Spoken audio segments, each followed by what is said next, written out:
Welcome to the Grappling Grappling Rewind Podcast. Welcome to this week on the Grappling Rewind Podcast. In this week's show, we're going to recap Polaris 22, Midwest Finishers 10. We're going to recap Emerald City Invitational 5 and the Submission Only Series 8. We are also going to preview the Who's Number 1 Brainna Ste-Marie versus Mayssa Bastos card that has some great replacements on it, some other amazing matchups, as well as talk a little about the Fight to Win 213 main event. As always on the show, I'm your host, Maine, the co-host, Miranda. Hey, Miranda. Pretty good. How are you? Doing pretty good. We had a big weekend. We had some commentary down in Virginia this weekend. Yeah. And then we had a whole host of events to cover this weekend. We're going to focus kind of primarily on Polaris for their main card, but we're definitely going to run through everything else on this week's show. Before we get into that, though, we have a little bit of news for some upcoming events. We have the IBJJF GP that is announced for later this month, the Absolute GP. We have all 8 names announced. We have Kainan Duarte, we have Gutenberg Pereira, we have Cyborg Abreu, we have Henrik Sassoni, we have Ryder Zerchi, we have Gabriel Oliveira, we have Elder Cruz, and Francisco Lowe. And so of that list, there's only 2 guys that don't have clickable links on Flow Grappling, and Miranda and I spent some time looking up. We're like, who is Francisco Lowe? That name seems really familiar, and if you don't know who he is, he's a newer black belt. He is the guy that at Nogi Pans a couple of weeks ago hit the flying triangle armbar of Oliver Taza over his guard. Yeah, he did like the frog step. Yeah, just jumped over his guard and flying triangled him. So that's Francisco Lowe. So I think that match probably helped him punch his ticket into this Absolute GP. So that will be fun. I'm not sure if there's supposed to be 3 other super fights that are announced for that. We don't have them at this time. I assume if the event is scheduled for November 18th, we're gonna have it in soon. This next week. I know this today they started putting out like the flyers for it. Yeah. Because that's where I started seeing like the Elder Cruz and the Francisco Lowe flyer came out today. Yep. So my names assumption is, they'll drop the rest soon. Mm-hmm. So other than that, there's not a whole lot of other news. Basically, people got paid this weekend, and that's awesome to see for jiu-jitsu. I don't think any other big news. Big news we're going to talk about in the preview section. We have Damian Anderson stepping in to replace Josh Cisneros versus Cole Abate at Who's Number 1. Which I think is fun. That's an awesome match. That's an awesome match. Yeah, it's you replace one of the top guys at under 66 kilograms in Josh Cisneros with one of the top guys at under 66 with Damian Anderson. Both of those guys have a really fun, interesting style. I'm excited towards the end of the show in the preview section to talk about that. As always, you can follow us on social media at the Grappling_Rewind on Instagram. You'll try to get a little more active with that account, but occasionally post news there, other stuff that we're doing. Yeah, random pictures of us doing shit. Yep, and like kind of normal. And also news stuff. Yeah. And I'll be also on Facebook. That's kind of where we put some stuff as well. And if we get something wrong, shoot us a DM. Like, hey man, you got that wrong. Anything else we want to move into the recap? You wanted to talk about the Polaris. The cow bam. Yeah, so fiasco. We're going to move into the recap of Polaris here. Previously, Polaris, Kyle Bame. We're going to move right into drama immediately. It's my least favorite thing. In all honesty, there's a lot of drama in jiu-jitsu. There's a lot. It's just the way it works. It's just a lot of it. Polaris, Kyle Bame was previously the absolute champion for Polaris. He has been stripped of that title due to some Holocaust remarks and Holocaust anti-Semitic comments that occurred over the weekend. Polaris is a UK organization. UK takes that super seriously because that was an event that took place in the UK. It's unfortunate that he has those. It's unfortunate overall if you have someone in your life that has those beliefs, educate them, and it's unfortunate. I would love that wasn't the case. I don't have much more. I'm not very good at this kind of stuff, but it does affect Polaris, and it does affect. There's now not an absolute champion for Polaris due to Bang being stripped of that. He also was not on Emerald City as well, and he was previously announced for that. Not sure if that was related or not, but regardless, we're going to cover both those events today, and they were a phenomenal collection of matches. Those brackets were crazy good. I think Polaris consistently, I think, puts on one of the best produced events in jiu-jitsu. And I think recently they also started signing their own athletes. Which I don't know. Got signed for Polaris. And like Owen Livesley. We've been pronouncing his name. Livesey? Dude, So I learned that too on Polaris. Yeah. So we've been calling him Owen Livesley or Livesey since trials, I think. Yeah. And This broadcast on Polaris, that was not the last name they were using. What's the last name? Yeah, I heard it. But Livesey? I'm going to do a better job. Owen, let's call him Owen for this week. And then in future events, let's try to get his last name correct. You met him in Vegas. Dude, I met him in Vegas, and I have a huge crush on him. So, I should know his last name. Yeah, that was news to me. This was a great tournament. So we're going to talk about the super fight that was between Ash Williams and Carlos Condit that kind of went the way we thought it was going to go, but it was still interesting.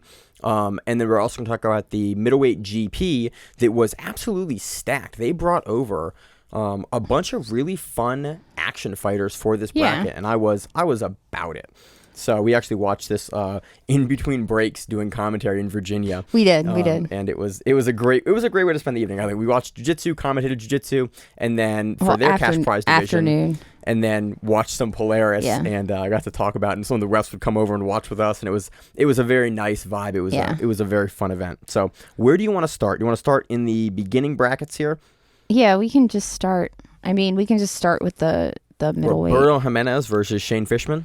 No, the first match was Hunter Colvin taking out Owen, which was a freaking huge upset. Oh, yeah. Because Owen made the one mistake that you just don't generally do, which is try to do a hip throw nogi. Yeah. A hip throw nogi is... They kept talking about it as an upset, and like I wasn't as sure. This was a matchup that I thought was a super even matchup because, again, Owen won trials. Didn't win trials in the UK. Second place. Hunter took second place in the West Coast trials. One of the biggest trials ever for under 88 kilograms. Owen is also very large for a middleweight. Yeah, they're talking about him cutting the weight to make it. And Hunter cuts a ton of weight too. I mean, Hunter competes at like 85 and 205 in MMA. Like Hunter is also a big dude. I didn't think that Hunter was that undersized for this matchup. No, he was. He didn't seem, at least against him.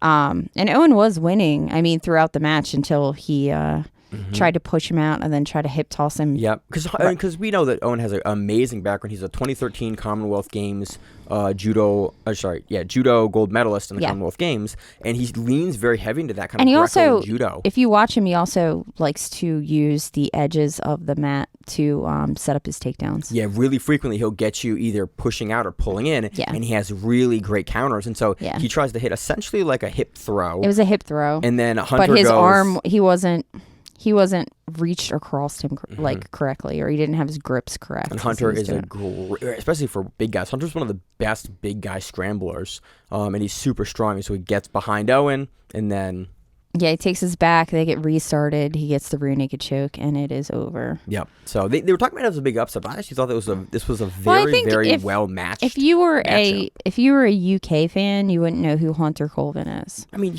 I could see you thinking that. Second place at West Coast Trials, he only loses to. What I'm saying is, how many UK fans really pay attention to that? Probably a lot. If you're watching Grappling, so they were talking about it as an upset. I unfortunately like. I thought this was a really, really good first-round matchup. This is a matchup that is like two guys that were very, very well matched, and I think the whole tournament matched up like that. And I was very happy. They did a good job. Here. They did a good job with all of it. Who are you going to put against Roberto Jimenez? Next match, we have him versus Shane Fishman, and Roberto Jimenez looked like trials Roberto Jimenez. Yeah, when he was like on the sidelines, like growling at people and shit. He was like playing with the mat. Like he was doing something with the mats in his hands. If you go back and watch, it was some crazy shit. Second South American trials. Kilograms. He was on something else. Yeah, I don't know what that was. He's mat side, and he's been like crushing everyone, submitting everyone. And he's like. He's mat side, and he has his hands on the mat, and he's just like rubbing his fingers on the mat, and he has this expression about him. Growling. It's just weird. It's very. And then he goes and crushes, wins trials. It's a very feral version. It's feral Jimenez. But when that dude shows up, and when feral Jimenez shows up, all shit's about to go crazy. And it was wild. Again, I keep saying every time we cover Jimenez, he is absolutely the best back taker in the world from double unders. Like the way that he jumps around your hips, and this entire match was a great example. Jumps around people in general. Like I don't even know how he does half the shit he does. His timing is so good in close. Like when he's essentially almost like a body lock passer, but he's not that grindy outside body lock passer. He's very long. He gets around. In this match, it happens a lot. He gets around Shane's hips, and then he just starts like flash passing, and then Yeah. he's teleported to north-south. He's in the side of the guard. He's getting Shane's hips to the side, and then he's around. And then it was just Roberto Jimenez having an endless gas tank, and then just imposing from top position and passing and passing. And then once he getting got around. up considerably on points, he definitely did slow himself down. Yeah, you could see him take I'm up. I'm pretty comfortable in the lead on points here. I know I can probably get around Shane's guard. I'm now going to play a top heavy pressure game. Yeah. It was cool to see him flip that switch of okay, I'm in a whole tournament. I've taken my potential win here. Unless I make a big mistake and he gets my feet, I'm probably pretty good here. Dialed it back down, played positional. And then at the very end, he's just, still going after it. I mean, it wasn't like he wins this match by points, but arm triangle. No, arm triangle was him. That's finals. No, Shane versus Shane. No, that's finals. Against Fishman, he wins 9-2. No, Fishman's 10-2, and then he doesn't. He arm triangles in finals with 5 seconds left, and that's Hugh. That's Jed Hugh. Yeah, my bad. Jed Hugh. I mixed the two. I thought he got 2 of them. We had this weekend had a ton of arm triangles and regular triangles. Yeah, and triangles. There were just a shit ton of triangles this weekend. Yeah, it was a good weekend for triangles. So Jimenez looked amazing in that match. Again, Shane put up and didn't get subbed by Jimenez, which is no easy task, especially when Jimenez is fresh. I was impressed with that. I mean, Jimenez kept on going after him, and it definitely it wasn't that he did slow down towards the second end of the match, but it wasn't like he stopped trying to attack him. He didn't glacially. He played a more positional game. Yeah, because you can still get stalling in this tournament, so it's not like you can stall out. I think Polaris has been better about that recently as well, being more active for stalling. I also kind of like the 1 point thing where everything is 1 point. Somebody did you text me? It's basically Naga rules. No, but it is Naga rules. Somebody texted Naga me that. rules is 1 point for everything for a submission attempt. I think it was Naga rules is 2 points for everything. It's something stupid. Yeah, it's different points, but it made it actually really easy to follow because it's everything's 1 point, mount point, back point, pass point, takedown point. It was I don't actually hate how this system works because usually at the high levels anyway, you're fighting for those single point margins, and so if one person's in the driver's seat, it's harder to get a big lead on someone. And so it kind of makes the person that's behind on points always has the opportunity to come back because you only ever have to do 1 or 2 things to kind of get yourself back into it. Naga Nogi, everything is 2 points. Takedowns are 1 or 2, and submission attempts are 1 or 2, but everything is 2 points. Okay, that's what it was. It's been a while since. And I remember that because we recently had some people that we knew do Naga. And I was like, hey, you got to remember that this shit is how it works, so that you know to prioritize things and you know to spam things because you got to spam those freaking sub attempts because then you get points for sub attempts. I think the last Naga I did was December or January of 18. I'm doing Naga December 17th after Worlds in the event that I don't fall apart at Worlds. Fun. So that was a great match. Next match. I want a freaking belt. I want the belt. That's all I want. We had Jed Hugh versus Alan Sanchez. Jed scores 4. And then the commentary kind of brought this up. Sanchez never really, even though he was down, never really picked up the pace for his passing or his movement. Or he kind of was in a gear. And we've talked about that previously when covering Sanchez. Is he sometimes can have a game plan they were not quite sure of. Yeah. And the commentary, I think, picked up on that. They were kind of curious as to why he was tactically making certain moves that he was doing or why he was electing to pass in certain ways. Jed looked very much in the driver's seat for this entire match. And then he just took a comfortable win here. I have up here a shotgun of subs. Because that's what I felt like. It was just sub after sub attempt after sub attempt after, and that's what he kind of threw up. And he does win on points. And it was a long match, but it was a full length match, and definitely. But Jed, it was one of those matches where I kind of kept waiting for Sanchez to change his tactics or his pacing, and he never really did. And even kind of in the dying seconds of the match, some people in general just don't do that. Yeah, it was just odd to me, and because it's uncommon to see in tournaments like this.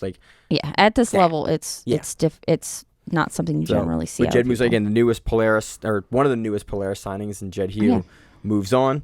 And then we have the rematch.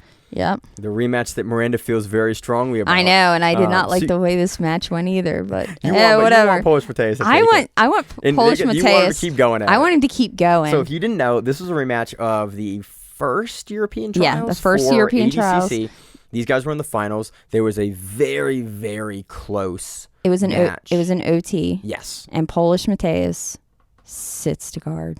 In like the last penalty. like 30 seconds of the match, something like that, or like very late in the match. And he even says it before this match. He said, I know that I screwed up doing that, and I will. We had a bunch of people this weekend talk about Screw-ups, mistakes they made in trials, which is very funny. Big Dan on Emerald City in his post fight also talks about it too. So this was Taza on top passing.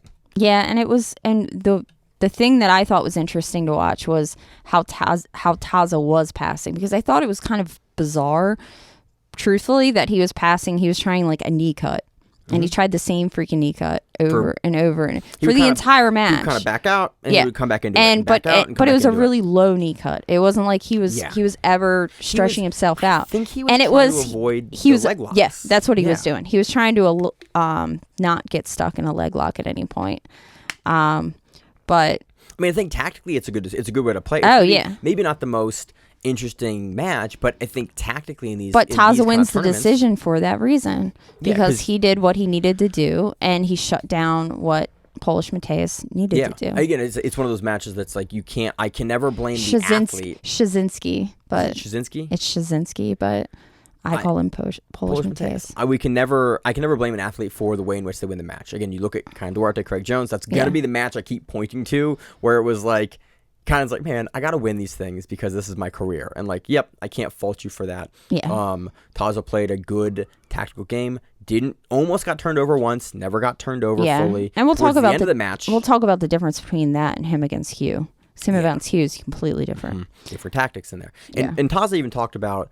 He had time before in trials. He hadn't had time to like prep. Yeah, he said he had no idea who he was when he went into trials, and then all of a sudden he just spammed a million heel hooks no, because he doesn't do heel hooks. He does straight. He does straight ankles, but he has like a crazy straight ankle. He's got very good straight ankle. So it was cool to hear Taza go like, I watched tape on him basically, and like I know who he is now, and so I was able to prepare for this match tactically a lot different. It's again, I love rematches for that reason, especially when you have a close first match, and then you have a guy or a woman make changes in their game with that knowledge, and it's always just really interesting to see.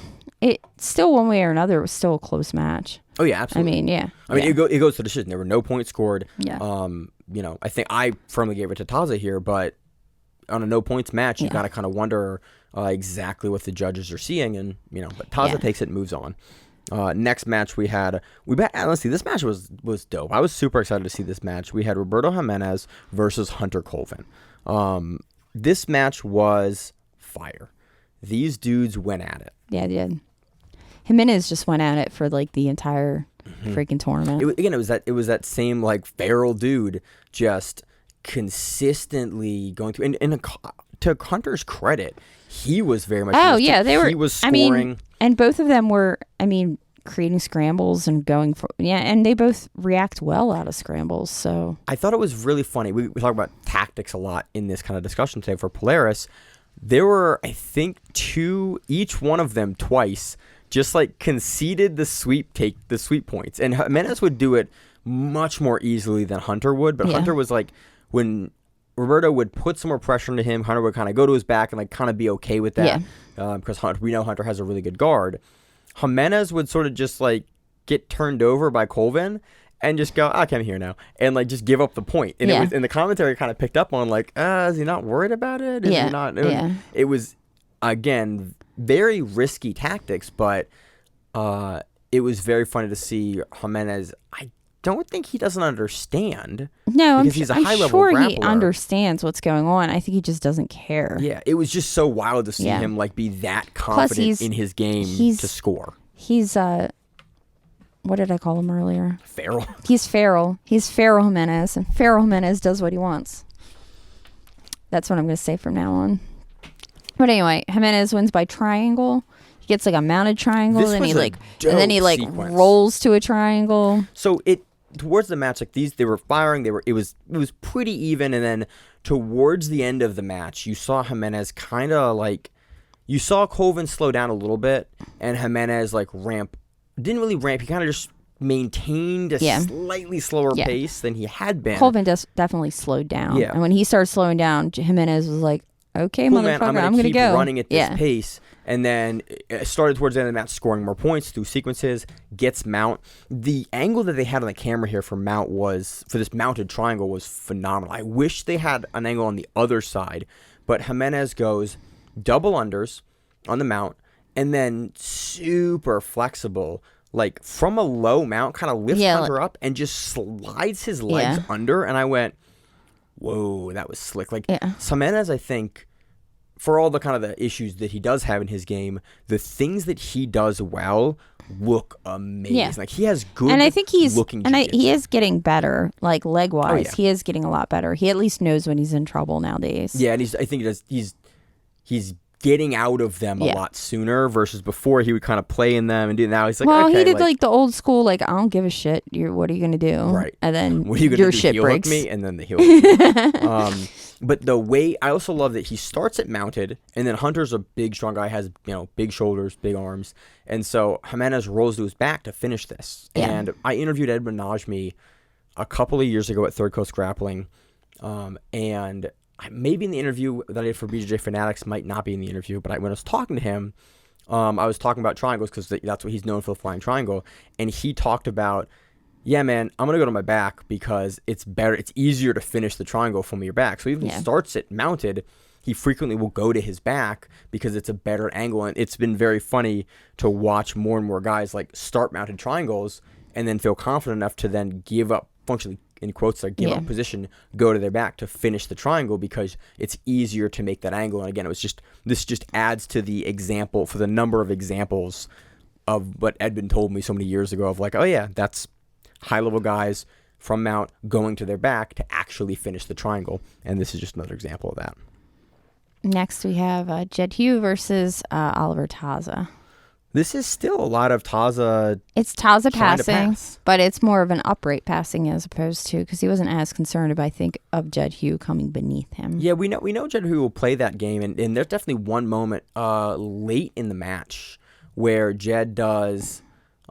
he hooks the leg when he comes up, like how he wins the match. But that initial sequence winning, that starts like 40 seconds left in the match. Because he goes after one of the legs. Yep. And then he wrestles up, and then he wrestles up to K.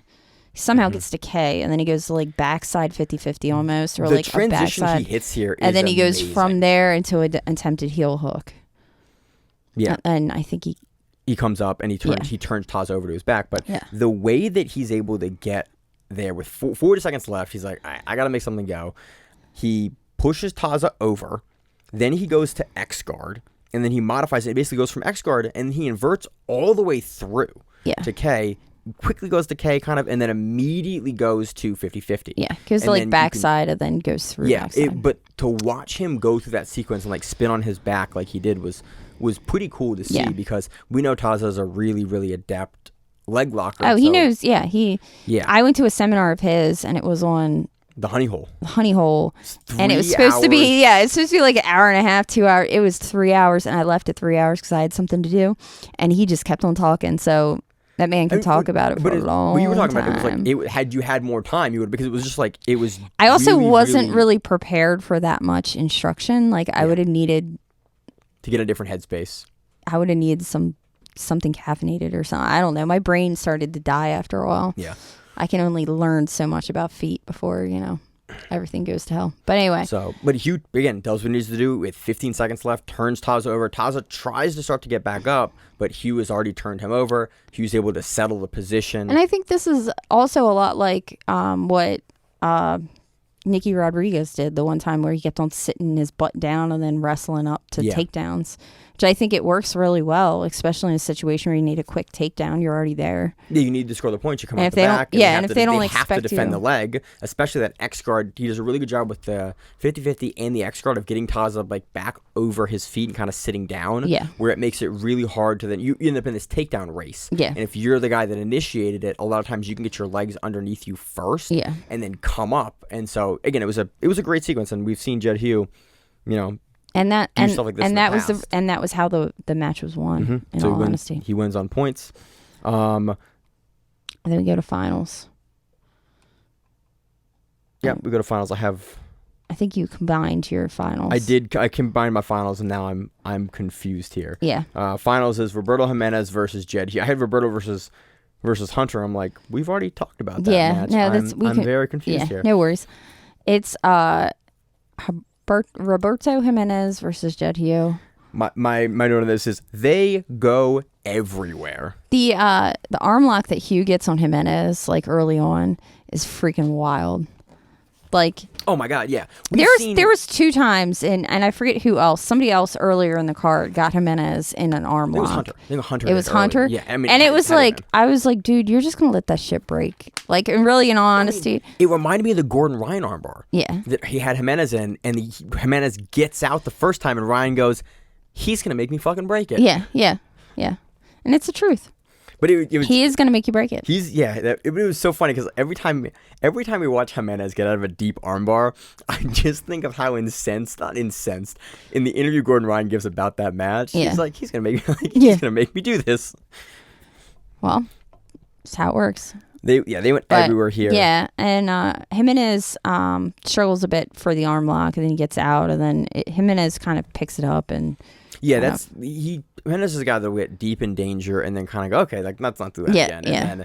And he's a guy he's notoriously hard to sub upper body. The legs are kind of where you want to go on Jimenez.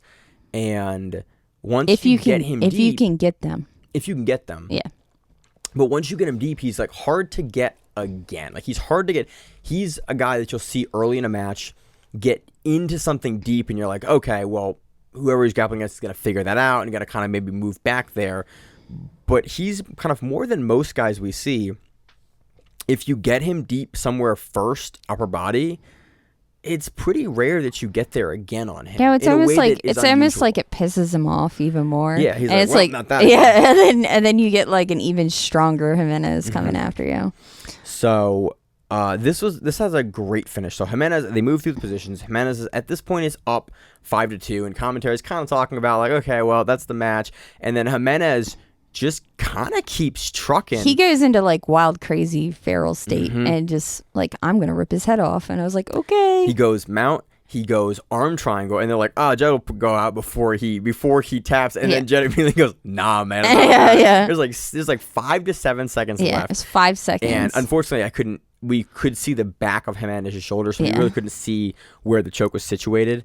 But it looked rough. But it looked super rough, but it was just wild to have, we know how tough Jed is, and 5 seconds, like when people get subbed after the clapper, and the clapper in combat sports is when there's 10 seconds left, you hear like it's a 2 pieces of wood or a gong. There's some tool that other organizations use, and it's a noise. Yeah. And it's basically 10 seconds left. They fade off the on-screen timer because it's usually never the on-screen timer is not synced up with the actual match timer, and so it causes problems for a lot of stuff. So they fade it out, and as they're fading it out, Jed taps, and it's so wild to have a final in a super high-level match like this finish at the buzzer like that. But again, give it to Roberto Jimenez to get it done like that. So and then prior to that match was our super fight, but we kind of pushed it back because Jimenez is fun as shit to talk about. Well, and because it made more sense. Yeah. But anyway, it is really. Let's finish with Jimenez. Yeah. I have one more point to make. Okay. It is nice to see Jimenez, because this wasn't a tournament they banned heel hooks. Like that was on the table. Yeah. That was allowed. I like. Jimenez looked more comfortable here defending the legs. He is super diligent. No one really went into guys. No one really crazy went into his legs, which meant either he has fixed issues he has protecting his legs, or I think that's part of it too. That if you watch, he's passing like his body lock passing. He doesn't stand on you and kind of stand over you nearly as much. He is very much super lateral on you. I think he swings on you. We saw him do it in his brown belt career into black belt, but we see him do it, I think, at black belt even more, where he like off balances you with that body lock and runs around you. He does all kinds of crazy shit. Yeah. He just teleports himself over you and around you.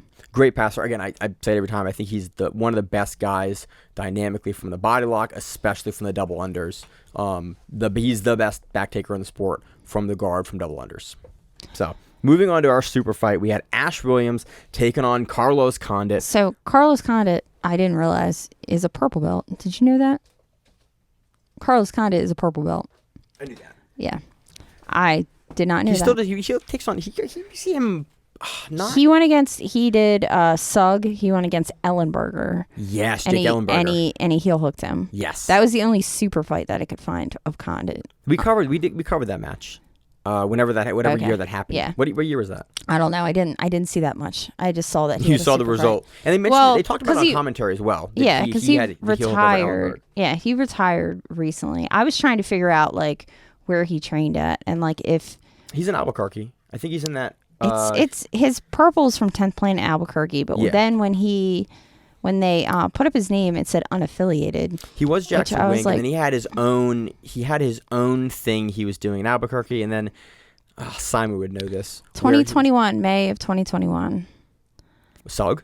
Yeah, that's what it says. Okay, so it was 2.5 years ago. Yeah, or a year and a half ago. That makes sense.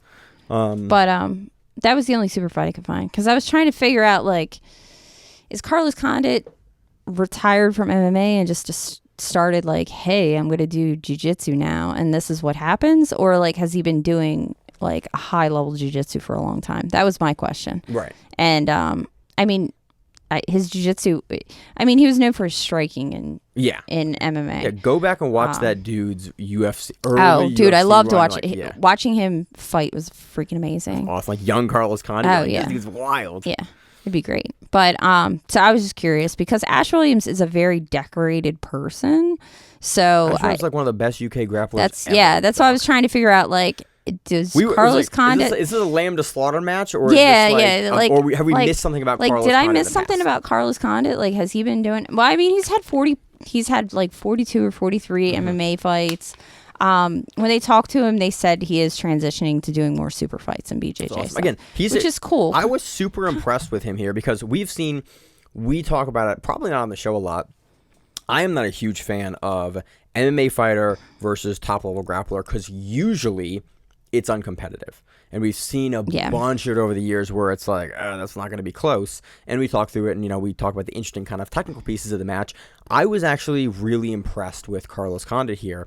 For like initially in the beginning sections of the match, you saw he double legs Ash Williams, and Ash Williams very much goes, "Oh no, I'm getting double legged. I guess I'm gonna end up in the guard where I'm gonna." But then Condit goes after his feet. Yes, and that's and what I was like, funny. "Oh, that's fun." He even threw Ash off. Yeah, he was I think it's like, what the fuck? This is dude's grabbing my feet.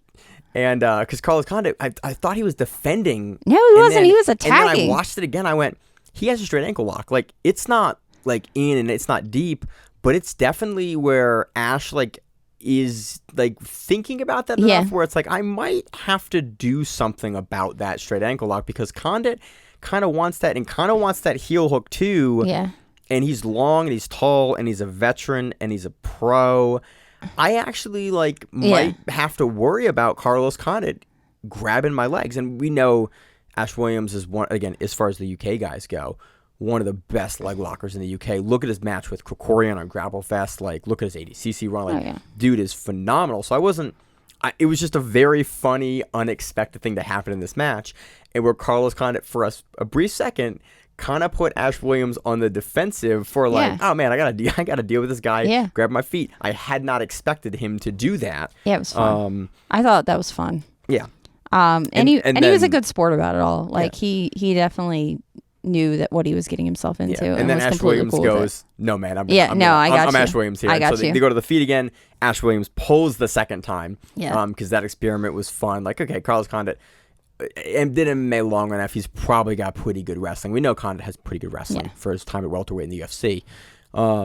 Williams pulls, and Williams goes, "It's my leg turn now," and then goes and heel hooks Carlos Condit. Kind of what we thought was going to happen. But the beginning fold of the match, it wasn't our traditional veteran MMA fighter takes on top level grappler match. It was, I will definitely take a look at Carlos Condit doing a super fight again, because he seemed way more comfortable than most MMA fighters that go and make that transition to high-level guys. And I'm like, oh, and especially if he's I was wondering if he was going to be more like a Jake Shields that does really well when he comes into grappling, or if it was going to be Jake Shields been doing it for a long time.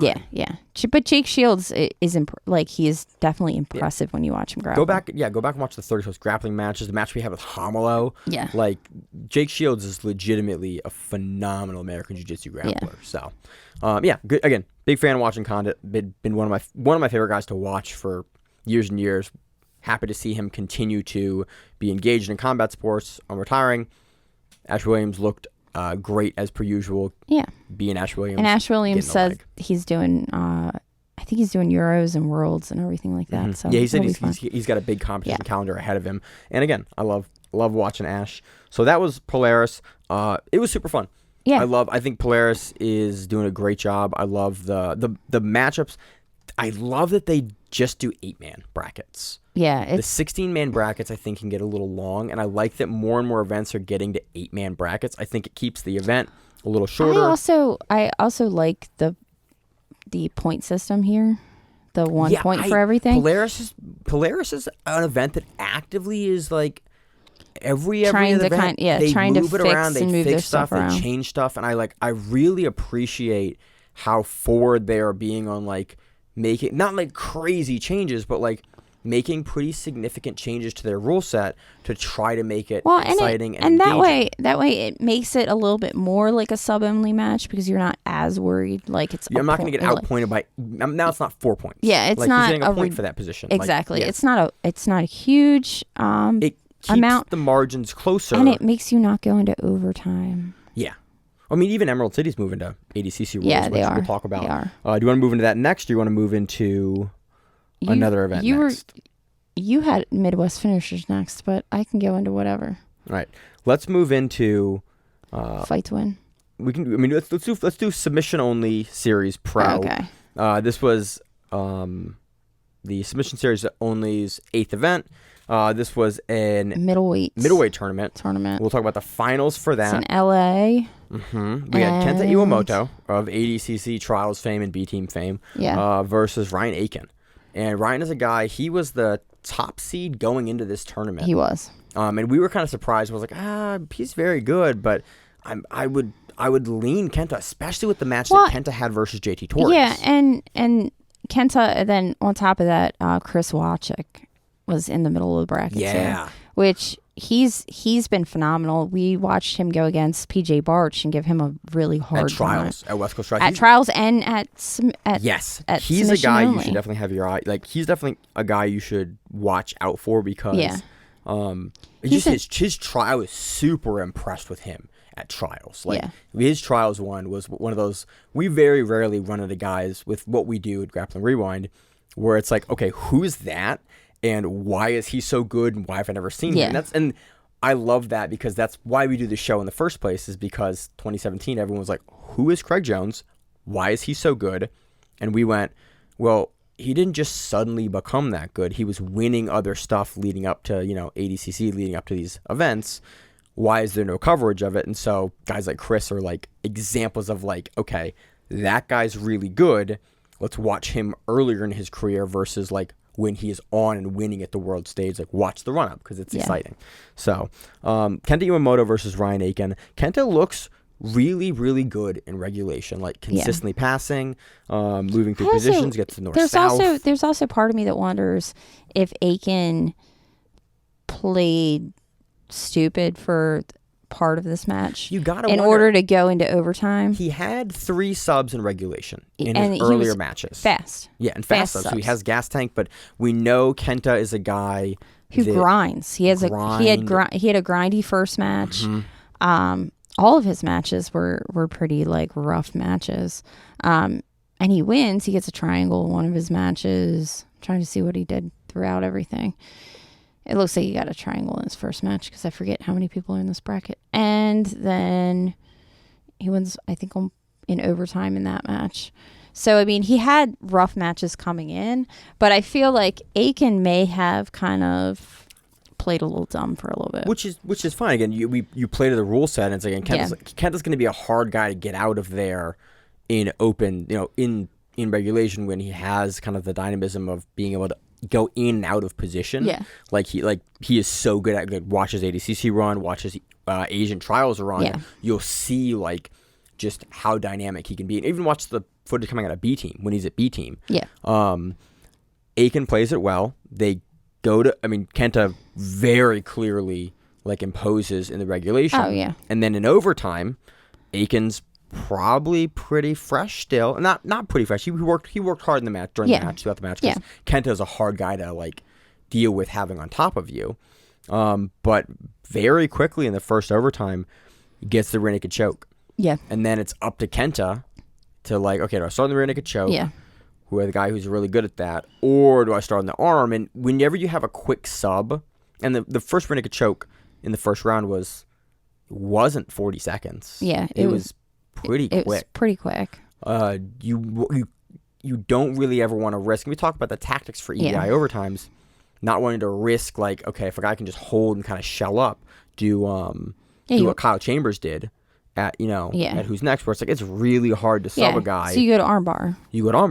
Kenta goes to armbar, and Aiken gets out. And I believe he even went to armbar with his body kind of going towards the head as opposed to holding the leg. Yeah. Which is... it's just a different strategy. Yeah, you're trying to crank the shoulder at that point. Yeah. You're trying to like get a quick tap, which is, again, if you're going in a first round overtime and you got subbed, you have to return because people's shoulders faster. don't go that direction. Right. So the thought process is... If you want to grind them out, you scoop the leg and you try to go for it. It gives you more time to work the sub. Yeah. But if you have to go quick, you kind of go, hey, man, we're going high.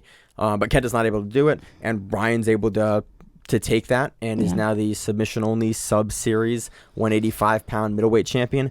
Gets a check, gets a knife. 5K? I think so. Which is awesome. I think it was 5K.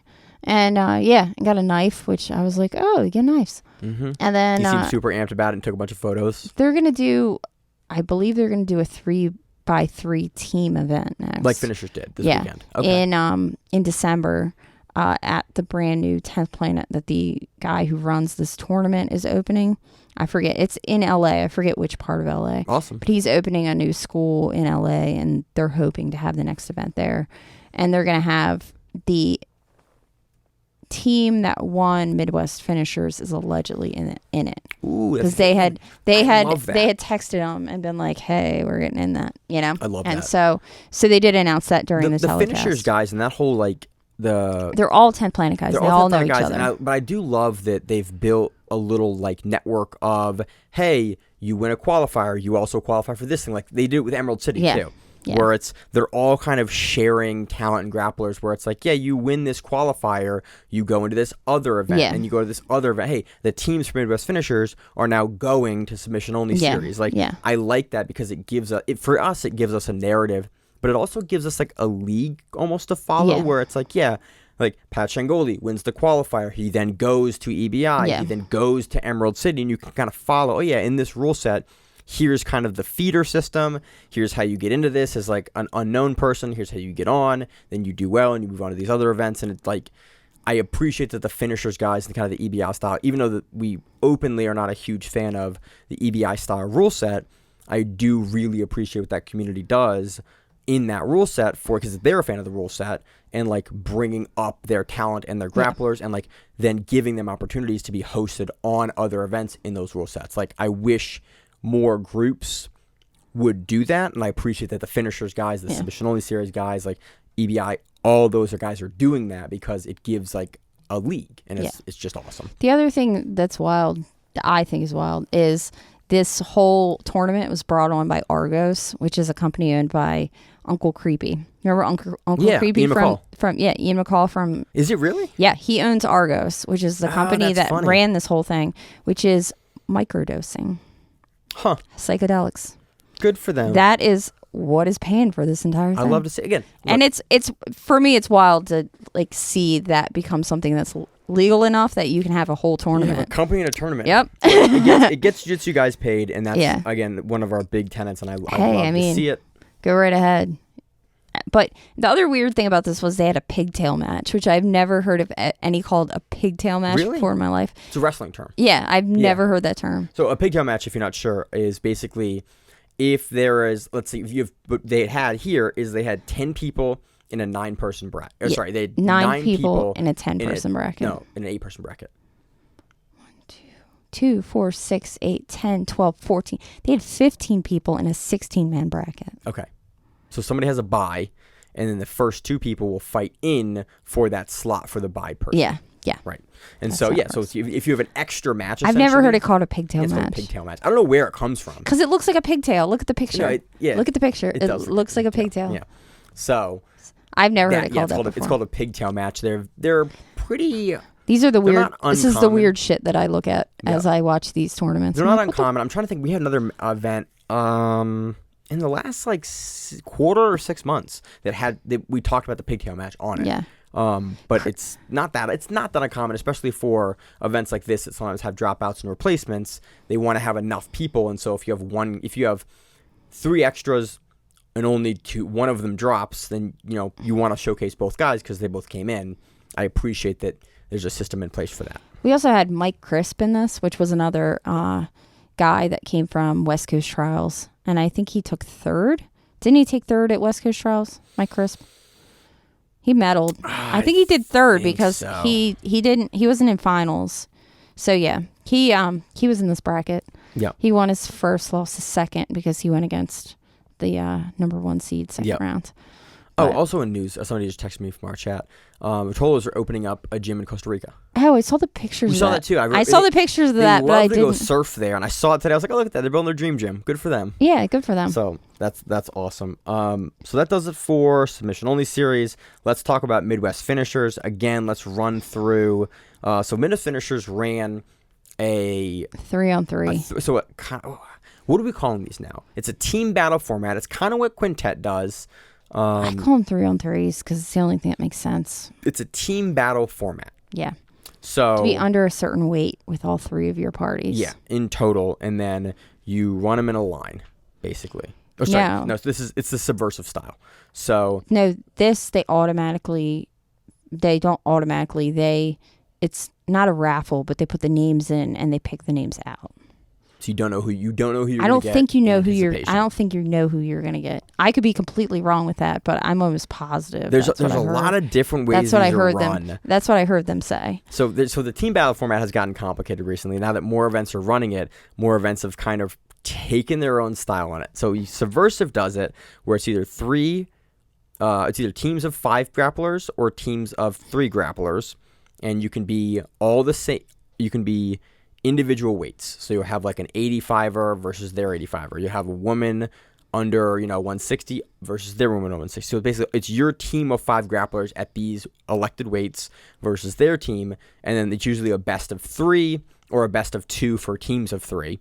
And then the 3-on-3 is either done like the Quintet style where everyone has to be under a certain weight, like 500 pounds or 700 pounds. And you can have a big guy, you can have a small guy, or it's just a smaller collection of weight classes. Or for this one, I think it was just lightweights. So everyone is a lightweight, and so that's why they could do the raffle like that, because you had basically 3 lightweights on each team, and then it was a 3 versus 3 battle essentially. Yeah. Again, neat format, but this one was done by raffle, not done by electing your team. I believe so. Yeah. Because I believe no one really knew who they were going to get. It was a big weekend of events, so if we've made a mistake here, please DM us and let us know. But we had a super fight on this card, and we had the main event. So the main event was 2 teams. It was Kevin and the Kevinettes, which I think is a hilarious I saw that name and I was like, I love guys having fun with their team name and grappling. That, and on top of that, the black belt attorney rash guard that the Sergio Abrera guy wore was hilarious. That's awesome. But because he is in fact a black belt attorney, and they went against B team. It was so funny to see B team versus Kevin. Yeah, I just looked at. I was like, that's only in our sport do you see two guys B team versus. I wish they would have had the name of the grappler from B team, but it was very fun to see B team versus Kevin. Yeah, and it was Kevin and the Kevinettes was Sergio Abrera, who is the black belt attorney. Yep. We have Kevin Cheryl, who was a MMA fighter turned grappler, and Ernesto Riviera. Riviera had Riviera was their anchor. And I think he was also like I don't think anybody really knew what Ernesto had cooking. Like, I don't think anybody knew what the hell. Ernesto goes 5 for 5 for the event. And in the first round, in the second round, and in the finals, he was the guy that got it done for his team. Yeah. Which is just like, that. It was such a cool story to watch, and like watch Ernesto be the guy to come in like, all right, let's do it again. Yeah. And he just consistently takes out guys in all rounds of the tournament and then to win it. B team consisted of Joseph Chen, David Vandarian, and JB Betchloff. Yeah. And those are all guys we're seeing more and more frequently. Like Joseph Chen had a really, really good run at Purple Belt Pans. And he's on something else coming up. I think he's on Who's Number One this following weekend. So he's the guy that we're watching, but he's a Purple Belt, and we're starting to see him really kind of creep into these higher level tournaments. But Team Kevin and the Kevinettes get it done, and they win. I think it's a $5,000 tournament. Yeah, I think so too. I think $5,000 again. I think everything was $5,000 this weekend. And then Emerald City, I think was. It was 5. Was it 5 too? I think everything was 5. Okay. So I should have wrote this down. I did not. It was a big week. So that was the main event. Normally I track this weird shit that I know. With Kevin and the Kevinettes taking that in the finals. And the first 2 matches, Sergio versus Joseph and Kevin versus David, were both draws. And then Ernesto comes and freaking throws on a triangle and just freaking hits it home. Gets it done. I don't know what would have happened. What would have happened if it would have went to draw? They have restructured the whole thing? No, I think it all depends. So Quintet is what this is all kind of based off of, which is a event that Sakuraba runs out of Japan. It's awesome. We love covering it, even though it's kind of always difficult like this to cover and explain how it works. They usually go to either another match or to an overall aggregate decision. But because they don't have penalties in this, they could potentially do it on either ride time or on another metric or criteria. So it all depends on the organization and event, but I don't know how Midwest Finishers does it exactly, but they usually have a secondary criteria, or they have one more match that they elect, and that's the defining match. It's an interesting event. I think they're fun. Yeah. I think especially when you don't know what the hell is going to happen, like you don't know who you're going to go against. They're very fun matches to watch live. Because as long as the commentary can explain like the narrative of how it's happening and how it's running, it keeps you engaged, because you don't get to just go, oh, that guy wins this thing. You get to like, oh, how's it gonna play out? Who's gonna get elected next? It is hard to kind of get across on broadcast sometimes. There was a super fight on this card. Yes. That was awesome. Jeremy Skinner took on Max Hansen. It was very quick. Jeremy Skinner pulls, immediately goes from the bottom from butterfly to enter into the saddle, and then digs for the heel hook, and then he wins. Yeah. And that was the entire match. And Jeremy Skinner Max Hansen just won finishers versus Gavin Corbray like 2 or 3 weeks ago. I think 2 weeks ago. Yeah, 2 weeks ago. Maybe 2 or 3. It's been a busy couple weeks for me. But so it was interesting to see him come from that and then go against Jeremy Skinner. Dude, Skinner's next level though. Like, I want to say Skinner just did the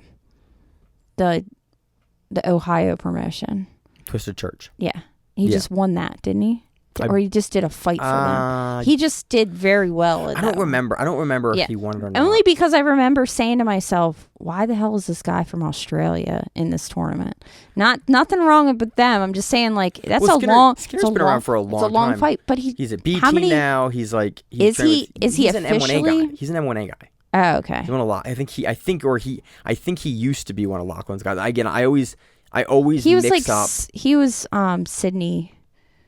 Oh, so he's not Adelaide. No, he was whatever the Sydney. He wears the M1A rash guard, MA1 rash guard, which Sydney is West Martial Arts.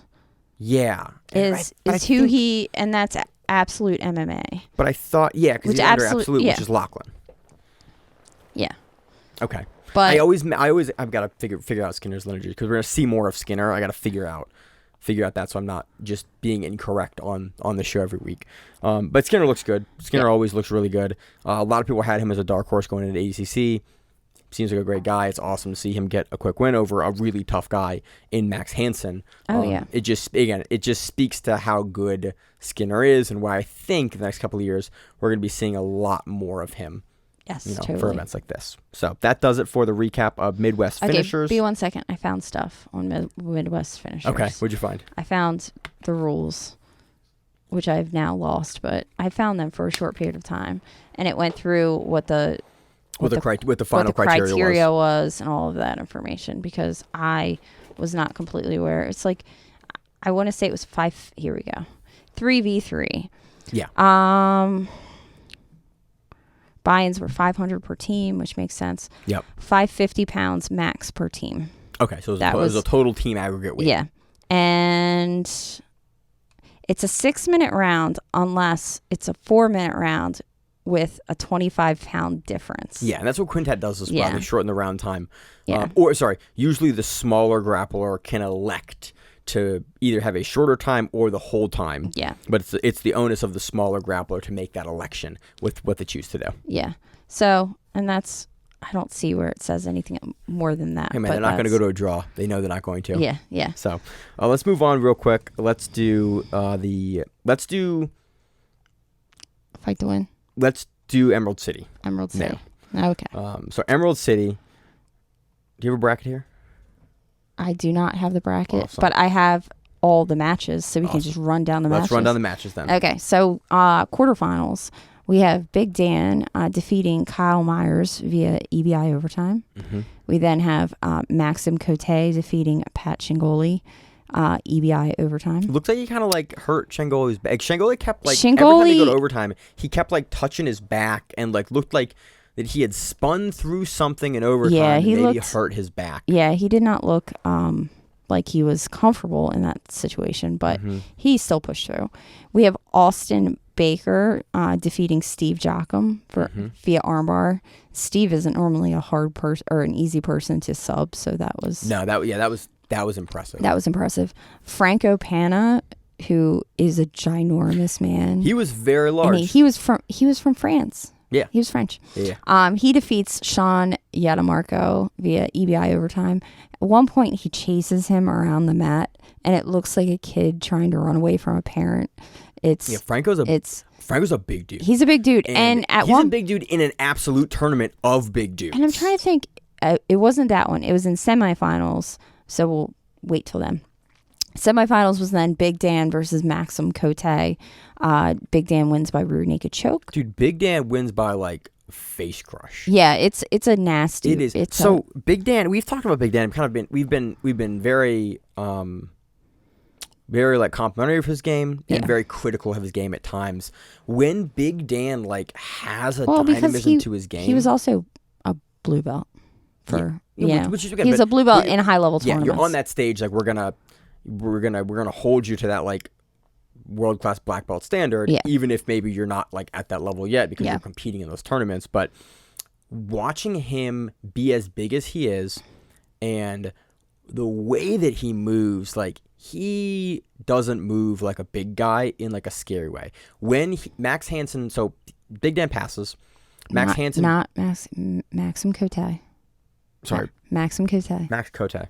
Max Hansen was in the other state. In the other one, yeah. I had to go and redo my notes because I made that error in my notes for Emerald City, and I was like, awesome, I gotta not do this on the show, and then immediately do it on the show. So when Max goes to turtle, Big Dan draws his hand on the outside of Max's hip, and he stops Max from like turning it. Like normally you turtle and someone passes, you go for like a single leg. Yeah. To come up and try to get out the back or do whatever. Big Dan just puts his arm there on Max's hip and stops that, and then like jumps with his outside leg and like puts the hook in for the back. And I went, Big Dan is 6'8", 270 pounds. Yeah, that's a lot of man. He should not move that quickly to throw a hook in on another absolute heavyweight competitor. We're seeing a speed that Big Dan can move and like a comfort in the way. It looks like when Gordon takes the back. Yeah. And it was which would make sense because he's training at New Wave, but it was where how he flares his hips in as he does it, where he doesn't like make this big step. He covers your hips, and then he will put the hook in on the same side without ever overcommitting his body weight. Or like needing to rest on you when he does it. It's just you can see in the camera angle when he does it. I was like, ooh, Big Dan's rapidly making these improvements. And then he gets the rear naked choke, and he just like Max kind of defends it, and Big Dan goes, "Man, I want this. I'm not gonna go to overtime right now," and just crunches in and kind of gets the hand across and kind of gets the hand on the face and goes, "Nah, I want it." It's a money tournament. Pulls it in. Gotta do what you gotta do. That for me spoke to a lot of like improvements that we've been very complimentary and critical of his game. Well, because we only saw him pull guard and then heel hook people. We never saw anything besides that happen. Yeah. Or very little outside of that happen. Mm-hmm. He had a very distinct plan going into ADCC, and then now potentially we're seeing other avenues of his game as he kind of like Gordon and Gary and all their kind of DDS guys did, moves into more of these EBI overtime and EBI events. And then next, in semifinals, we had Austin Baker defeating Franco Pana.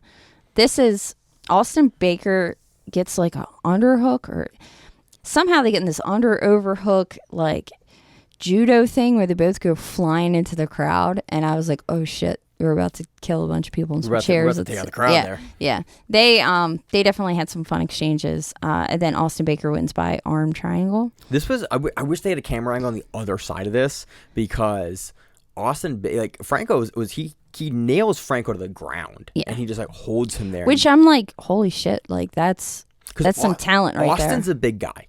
They're on top of Franco, they're both big men. Did not look that big, and I was really surprised. So the way that he kind of like, I love that he has the arm triangle in, and you can see him. He's like kind of going for it, and you can see him flare his hips up and about to make the cross, like the fall off to the side as Franco taps. It was just a really good, like you can see him continuing to apply the technique, and right before the drop, you saw Franco tap. It was a very, very nice sequence from Baker there.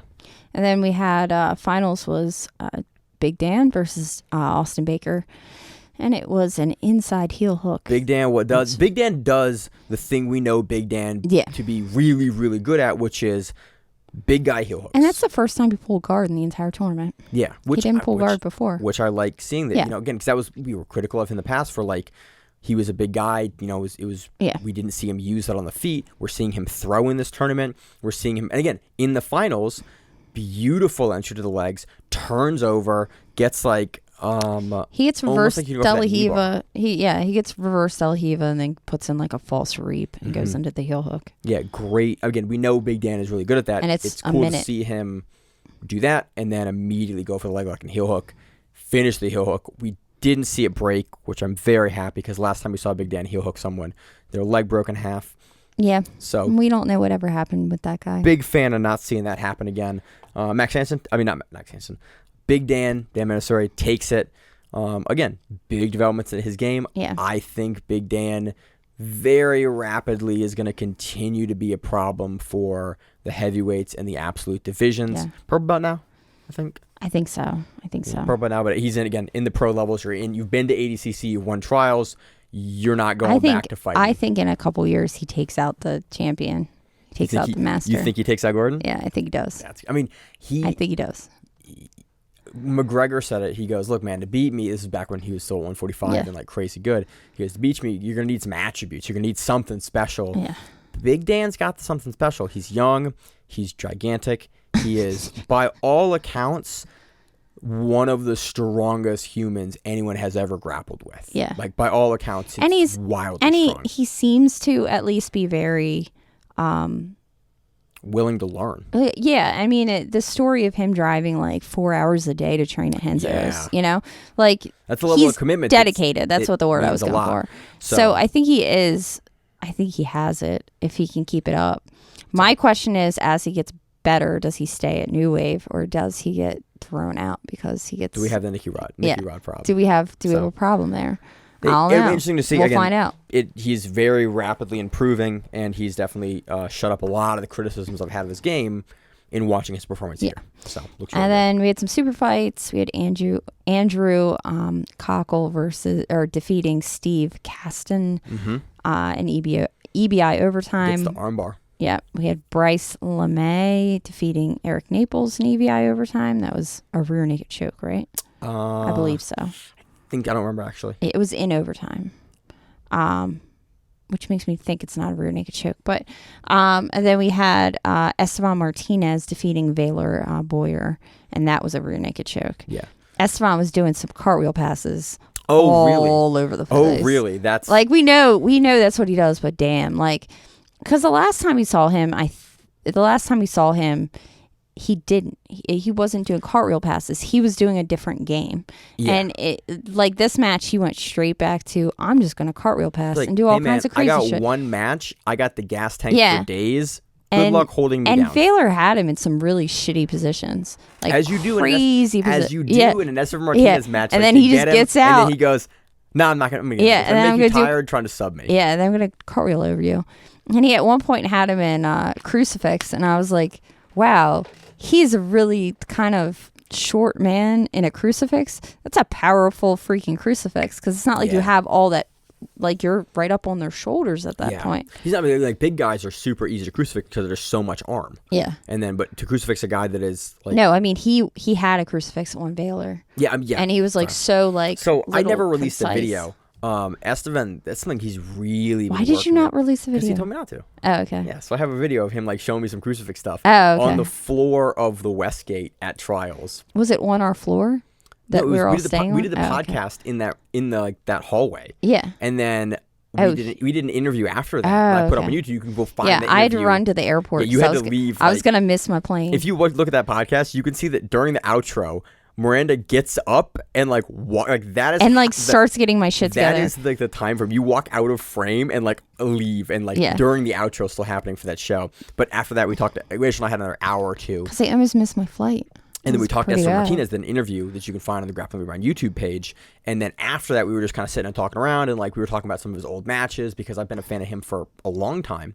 And then he showed me a bunch of the crucifix stuff he was working. He's like, all right, I put my hand here, and it's cool to see him continue to like leverage that and work that when he gets in that position. He has another match in Utah in a couple weeks. I forget what the promotion's called. It's Proving Grounds, I want to say. Okay.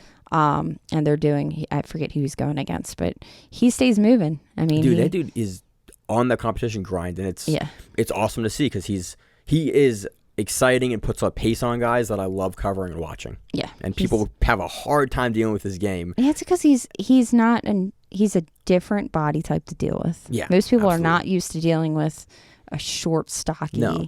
And a guy that's willing, it's like he's strong and he's willing to like double leg and wrestle. He's willing. He doesn't just want to pull guard on you. He's willing to do whatever the hell he wants to do. And it's awesome. And I love that fact. Mm-hmm. So that was fun. That was Emerald City. And then we also had this weekend, we had Fight to Win 213. Main event was, my eyes are not very good there. What? I'm trying to get the name for the main event. Oh, it is Matt Cano versus Derek Allenball. Yeah. It was a gi match, and it was black belt gi. Derek finished this match. It's really neat. It's not a Kimura. It's a Kimura, but it's not a Kimura you see very often. He does it like he's going to do a Tarico Plata or a Barato Plata. He started everything with omoplatas. Yeah. Like, he kept on trying to go for an omoplata. Then he, like, one time he does an omoplata to a back. What's that word? Is it an omoplata? Omoplata? Omoplata. I added an N in there. I was wondering. I was like, omoplata. We're having a phonic experience here. I added an extra letter in there. It happens sometimes. So, do you need to? 1 second. Okay. Howard, we're doing the show. Give it a minute. Okay. I'm not cutting it out. Okay. My father-in-law's coming to stay with us for some. No worries. So, he's got in. Omoplata. He does an omoplata to a back take to an arm lock, which I thought was wild. I like that sequence. It's super cool because he throws the leg in and then he rotates and rolls over with the arm, and it's something we've seen before, but it's not something we see very often. And you got to be kind of gangster to go for like. People don't do omoplatas really. No. I mean, not very often. Well, we cover kind of mostly nogi nowadays, and so it's the omoplata is much more of a gi technique because of the friction, and like people use the omoplata in no-gi to sweep, so we see it used as a sweep sometimes, but to see it finish and then see the transition. That was here like for my Kimura. white belt games. I've been begrudgingly hitting more of them as I've trained more. As a white belt, I used to hit them all the time, and I have no idea why. And then I just kind of went away from that. I need to return it. So that does it for this week. Did we go over how that actually ended? Kimura. Okay. Yeah, he finished the Kimura. Okay. Step over Kimura. And then also we got to touch base with Sarah Civitek versus Helena Carter, or Kravar. Yeah. No-gi match. Kravar gets a triangle. It puts her at 16 wins, which is the most wins by female in fight to win. I think Brittany's up there as well, but I think she, with Helena, surpasses Brittany with this match. Yeah, which is 16, which is awesome. Like wins, that's. And I mean, it was quick. Like I think Carver's so. I think and the Kravar. I call her Carver. Kravar is so the problem with Kravar, I think, at this point is she's kind of destroying a lot of people at like a mid-range. Yeah. And she's still she's 16. She's still too young to really go into like super black belt competition. Yeah. Like she's going to have to get thrown into that soon. But I mean, I think in the next 18 months we're going to see that like we saw her at trials. Because we did see her at trials. And she looked very and she went good against she went against a bunch of people. She had some really, really good matches, some high-level black belt women, and she performed amazingly in trials. You can go again. You can go watch her on Flow. Go watch her whole West Coast trials one. I think did she do East Coast too? I remember seeing her. I remember seeing her in West Coast. She was in the chainmail, double chainmail rash guard. Yeah, I don't recall seeing her at East Coast. But because we sat and watched all those matches, I don't remember. We were next to that. Yeah. I was on that mat watching her compete, and she looks amazing. So. Yeah. It very much makes sense that she has the most wins in fight to win history for a female. She is super hard to beat, and I can't wait to see her make that jump up. Yeah. Because like everything I've seen about her is impressive. Yeah. And she has a good her family is all about it too. And, yeah, everybody's about it. So yeah, cannot wait to see more from Carver here or Kravar. I'll get it soon. Yeah. So moving on to the preview section of the show, we have Tezos, Who's Number One, Brainna Ste-Marie versus Mayssa Bastos. So I'm listening in the process right now. I have a much bigger commute now for my job, so I get a chance to listen to more podcasts. And BJJ Mental Models did a show with Brainna, and I'm just going through it right now and starting to listen to it. This is a fun matchup. We were kind of talking on the pre-show about the dynamics of this matchup. I'm very curious to see how Mayssa's going to deal with. We know how much she's going to do with it. Yeah. She's going to pull, and she's going to force Ste-Marie to pass. Unless Brainna also pulls and it becomes a footlock game. Yeah. It could be that. It's either going to be. I mean, we know Bastos is going to pull. I think that Bastos has a huge uphill battle in the Who's Number One rule set, because Bastos is very much a gi positional player.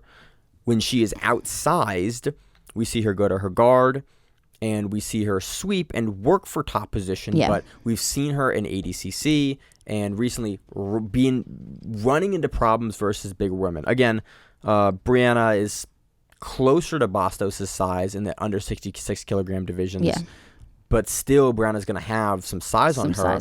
We know Bastos isn't going to wrestle with her because Brainna has good wrestling, and Bastos historically did that at trials, but even then, not very much.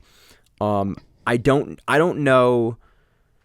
I don't see a consistent pathway to victory for Bastos other than getting on top and being able to maintain top dominant position on Brainna, and I just don't see her. And I don't see her do that. Being able to do that with Brainna constantly attacking. Right. She's going to constantly if she's on the bottom, she's going to constantly attack. Yeah.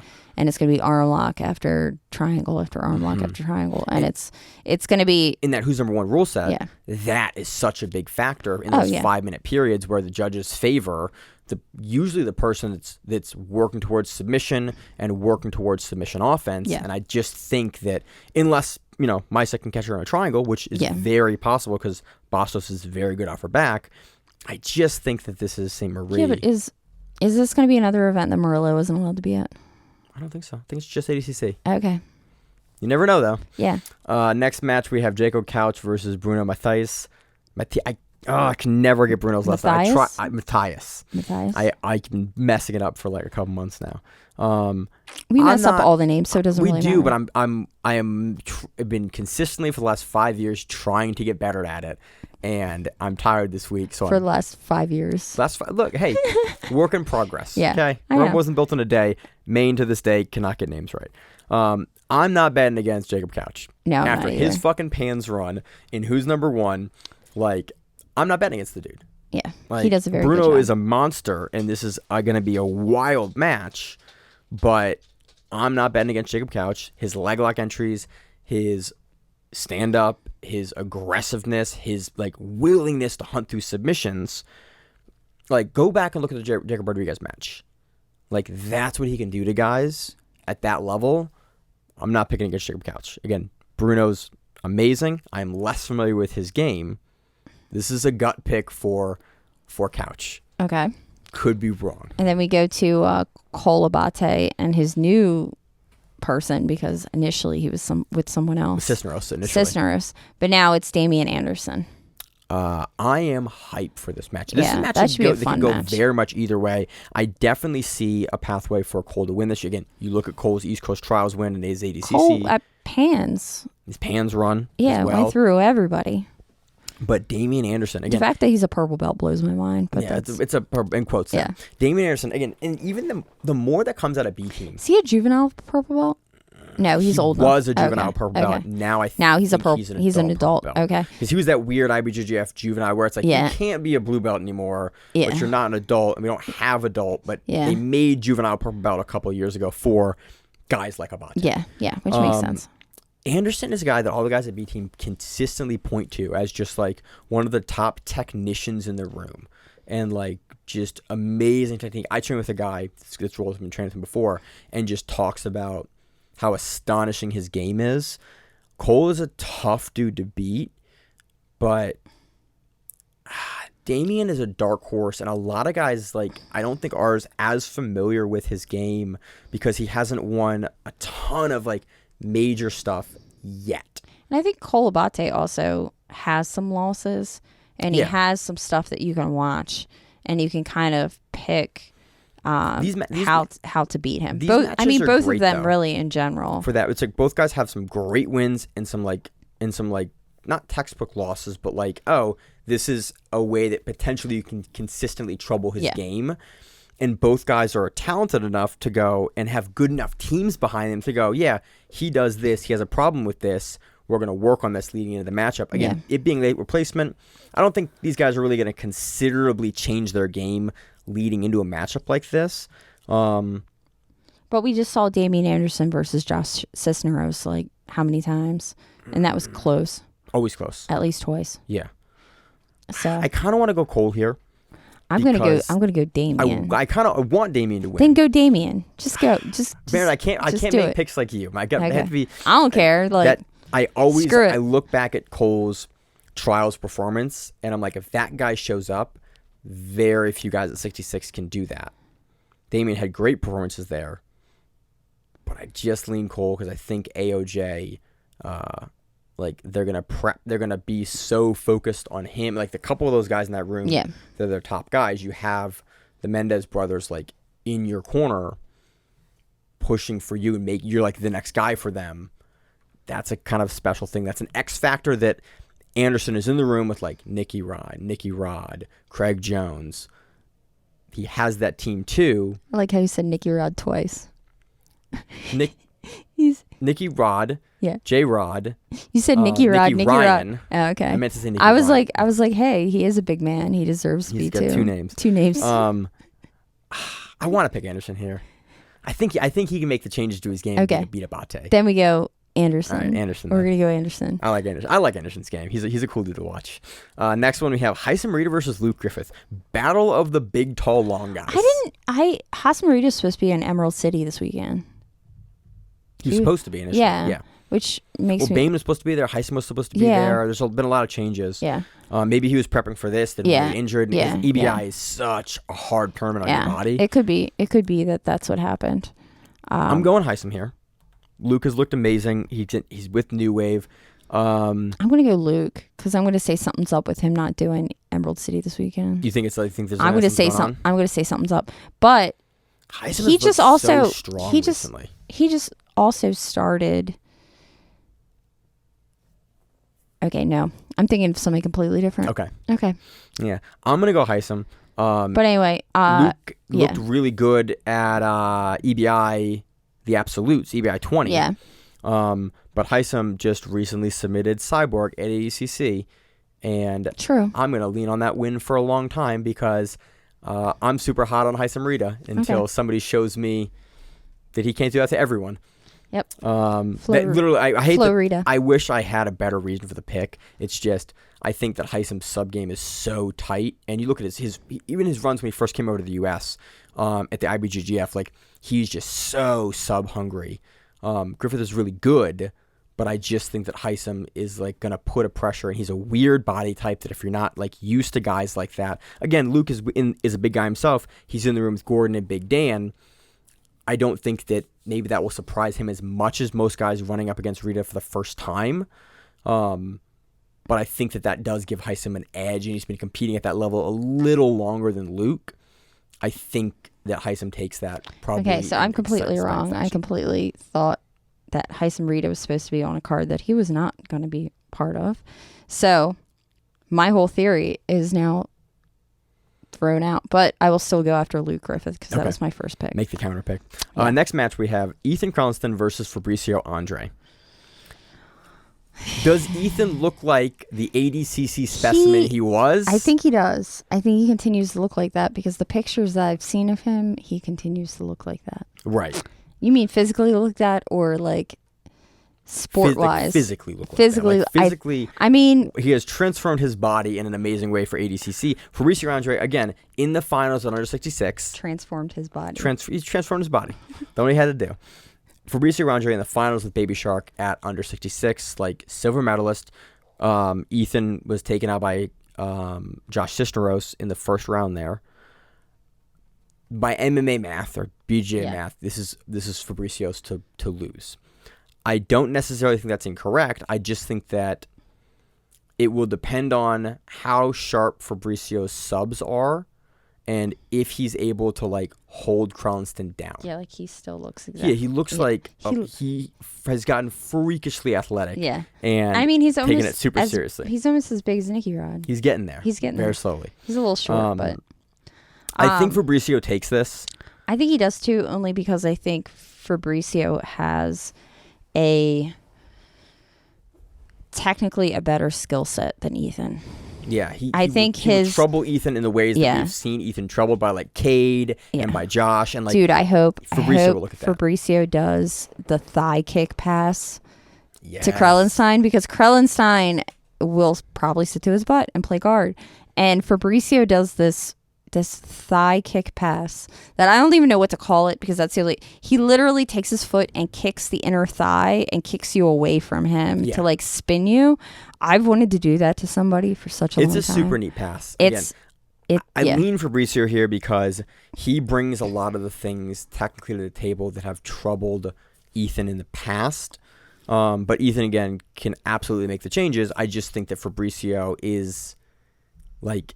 I think he's a better technician. Yeah, he has some techniques and I think Ethan might, I mean, I think Ethan is still new enough that he's going to make a mistake and Fabricio will take advantage of that mistake. He's one of the only brown belts with a BJJ Heroes page ever for like years before he got his black belt.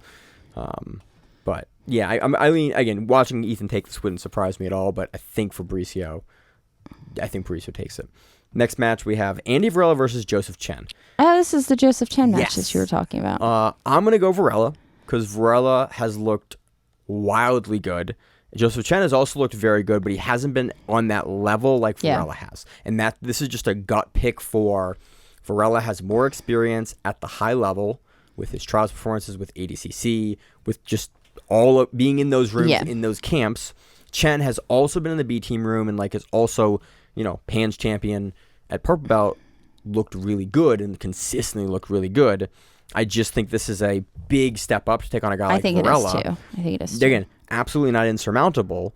And again, I don't know enough about Chen's game to say. Let's hope we have a healthy Andy Varela. Yeah. Because he's been having some injuries left and right. So. I hope we get trials Varela here. Yeah. And that will be a very, because I don't think match. Joseph Chen has went up against. I mean, he's probably been in the same room as people that are at the same level as. Yeah, he's at Andy Varela. You're there and I'm in sure for them.